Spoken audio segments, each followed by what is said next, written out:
Learn English through story. The Merchant's Journey.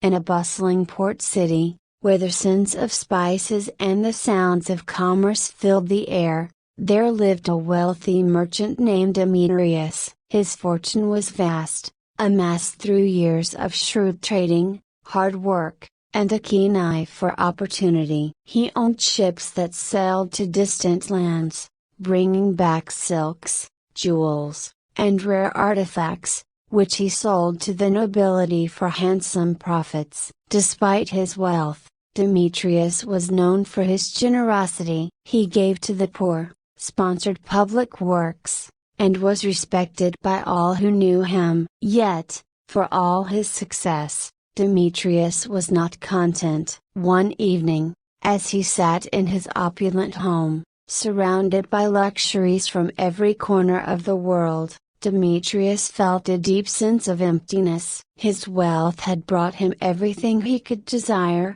yet something was missing. He could not shake the feeling that despite all he had achieved, his life lacked true meaning. Determined to find answers, Demetrius decided to consult a wise sage who lived in a remote monastery high in the mountains. This sage was said to possess great wisdom and was known for guiding those who were lost. Demetrius packed a few belongings, left his estate in the care of his trusted servants, and set out on the journey. The path to the monastery was long and treacherous. Demetrius had to cross rivers, climb steep cliffs, and navigate dense forests. As the days turned into weeks, he began to question his decision. His fine clothes were torn, his shoes worn, and the journey took its toll on his body. But his determination never wavered. Finally, after many hardships, Demetrius reached the monastery. It was a simple structure, built of stone, perched on the edge of a cliff overlooking a vast valley. The sage, an elderly man with kind eyes and a serene demeanor, greeted Demetrius warmly and invited him to sit. "What brings you here, my son?" the sage asked, offering Demetrius a bowl of rice and some water. Demetrius, weary from his journey, spoke of his wealth, his success, and the emptiness that had driven him to seek the sage's counsel. "I have everything a man could want," Demetrius said, "yet I feel unfulfilled. I have traveled the world and accumulated great riches, but I still feel as though something is missing. What is the meaning of it all?" The sage listened quietly, then smiled. "You have journeyed far and endured much to reach this place. But the answers you seek are not found in wealth or possessions. The meaning of life cannot be bought or traded, it must be discovered within." Demetrius frowned, puzzled. "I have spent my life seeking wealth and success. If these are not the answers, then what is?" The sage rose and led Demetrius to a small garden behind the monastery. It was a simple place,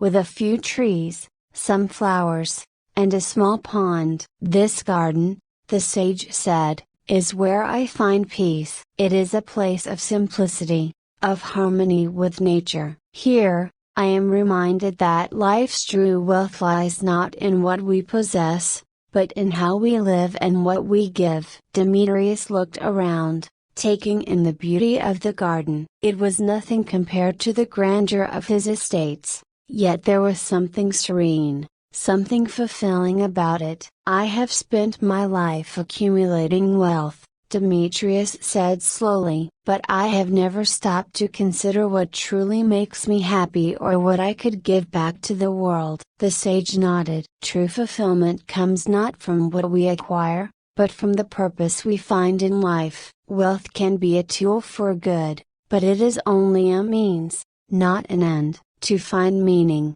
one must look beyond the material and seek the spiritual, the connection with others, the acts of kindness, the pursuit of wisdom."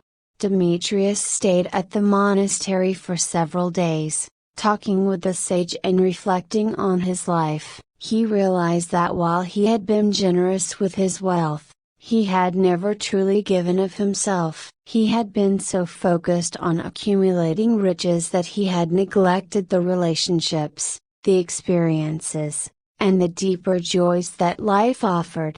When Demetrius finally left the monastery, he did so with a newfound sense of purpose. He returned to the port city, but he was no longer the same man. Instead of focusing solely on his business, he began to invest his time and resources in the community. He built schools and hospitals, provided for the poor, and helped to create opportunities for others to thrive. Demetrius also took the time to reconnect with his family and friends, nurturing the relationships he had previously taken for granted. He found joy in the simple pleasures of life, in a shared meal, a walk along the shore, a conversation with an old friend. He continued to trade, but now he did so not just for profit, but with a sense of responsibility to use his wealth for the greater good. Years passed, and Demetrius's legacy grew,